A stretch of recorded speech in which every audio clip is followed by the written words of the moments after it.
Découverte majeure 1 de Maître Roch Armel Baquionneau. À ma première, après lecture de la théorie freudienne de l'inconscient, j'ai immédiatement décelé des incohérences et des insuffisances. Je savais donc que tôt ou tard cette théorie pourtant révolutionnaire allait rencontrer d'énormes difficultés. Et ce fut le cas en effet. Pour imposer sa discipline, Sigmund Freud a énormément souffert. D'abord avec la dissidence de Carl Jung, ensuite avec Alfred Adler et plus tard avec les nouveaux courants de la psychologie moderne. Pourtant, comme je l'ai intuitivement remarqué, il aurait suffi à Freud d'inverser son schéma de l'inconscient pour que le tour soit joué. Je crois que c'est son athéisme qu'il a perdu. Dans son schéma, il a placé le « ça » qu'il définit comme étant la partie la plus obscure et la plus impénétrable de notre personnalité, tout en bas de l'esprit humain. Selon moi, c'est sa plus grande erreur. En vérité, le « ça » est l'étincelle divine, c'est-à-dire la part de Dieu en chacun de nous, il devrait obligatoirement être en première position dans la schématisation de l'esprit humain. Ensuite, viennent le surmoi qui représente les interdits parents, sociétaux et religieux et le « moi » qui désigne la partie de notre personnalité assurant les fonctions conscientes.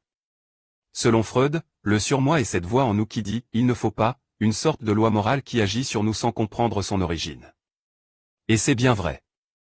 Pour lui, le surmoi régule également les pulsions du « ça ». Cette affirmation aurait été plausible si le « moi » freudien n'était pas situé entre le surmoi et le « ça ».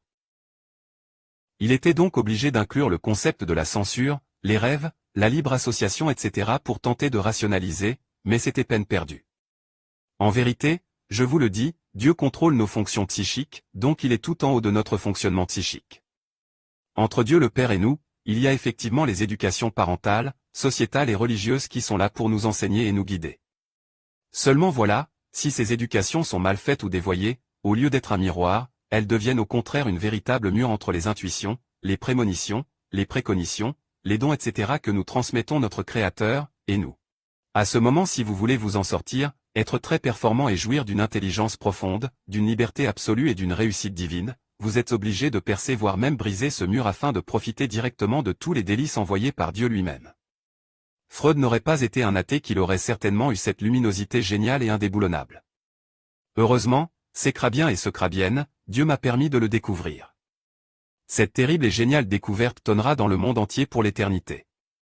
Égard aux plagiaires. Dieu veille.